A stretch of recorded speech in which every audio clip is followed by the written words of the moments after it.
Welcome to this meditation for the month of June from the National Unitarian Fellowship. I'm writing this on the first day of June, and it is a glorious day. The temperature is in the low 20s, and I've been out for a walk along the shaded riverbank, and it was beautiful. Everything is growing abundantly. The meadow flowers are brightly coloured and easily spotted amongst the rich green foliage. On my walk, I felt glad to be alive. My spirits soared with joy. Strange, isn't it, how such good weather can so lift our moods? The sun is such a powerful influence on us individually. And if its heat-filled vitamin D refuels our bodies and our spirits, I'm not surprised that our early ancestors worshipped the sun. The sun gave life and growth to everything they depended upon. But we humans are fickle. If the heat goes on for too many days, we begin to feel we've had enough of it and want a break. Our ancestors would ask the sun to cool and instead give the crops and the livestock some rain. The rain cools our spirits, so we ask the sun to come back. Maybe it's because this United Kingdom has such variable weather that we spend so much time wishing and wanting to change what we have. It's said that every country in the world has a climate, except for us, which just has weather. Climate may affect temperament, but weather seems to affect the soul. There's something deep within each of us that responds to what is happening outside our windows. There's a deeper connection to this constantly changing world around us. We're not simply weather vanes. It's little wonder that people graduated from worshipping the sun to making deities of every changeable element within the weather. Sacrifices, rituals and forfeits were developed in attempts to bend the will of these gods to favour the mortals. Humanity wanted to be in charge of its own fortunes. And just as in history, one person emerged from a host of small leaders to become a supreme leader, so from the pantheon of gods emerged one supreme God. All power, praise and petition were directed to the supreme God. And the world still did not receive the weather it prayed for. It made me wonder as I wandered along the river, if I had treated the God I was brought up with in the same way. Were we praying as a focus group, telling our God what needed to be done in the world to make it better for us? Our prayers were intended to persuade as well as praise. Little wonder that I lost heart all those years ago. Yet walk in the countryside along my riverbank, and my spirit soars. I ask nothing but give thanks for what I am enjoying.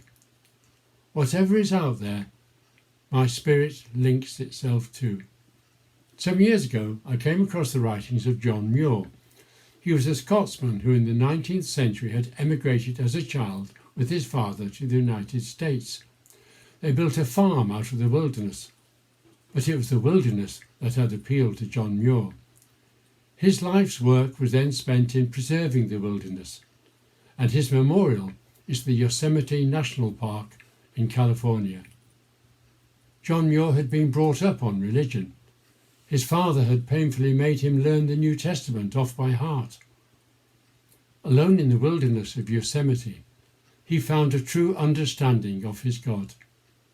John Muir credited God with this wonderful creation and was thankful. He found himself at one with creation, and he wanted nothing more. His prayers were of thanksgiving and appreciation of the beauty that he had the joy of living amongst. There were times when he struggled. There were times when the weather was wrong for him. To him it was life, and he had to adapt and survive. His complaints were not about God, but about a humanity that had such a casual regard for the beautiful earth they lived on. Muir wrote about the timber people coming to look at the great fir trees that had stood for hundreds of years and could stand for hundreds more. They looked at them and interpreted them as so many dollars worth down at the sawmill.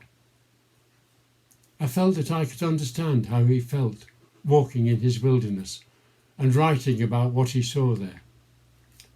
Everything was connected to everything else, and everything had an energy and a purpose. The purpose of all things, from the great tree to the smallest mouse, was to make the most of what they had. There might have been struggles. The bird would try to insert a twig into the nest many times before it was set correctly in its place. Everything, including himself, was part of God's creation. He learned to live in it and to be part of it, without trying to bend it all to his own needs. I suppose I too had learnt a lesson. There is a sacredness and a holiness in nature, because behind it there is something divine. Call it what you will. Nature is never still. It is always moving forward through its annual cycles of growth, fruit, decay, rest and renewal. It's full of change, yet there is purpose behind it. If only we could understand that we too have our seasons of growth, fruit, decay, rest and renewal. Seasons that can exist within a day or in a moment, as well as being through the whole life. If only we could understand that we are part of the whole, not separate from it. We are connected to one another as human beings. We each have the same life force. We each have a role and a purpose in the world. Life is not easy. If we could survive through cooperation rather than through conflict, the earth we inhabit would not be damaged. When we walk out in the June sunshine, let us revel in the beauty that is around us and acknowledge that we are part of it all, and let our spirits soar heavenward in praise of it. I am Tony McNeile, a Unitarian.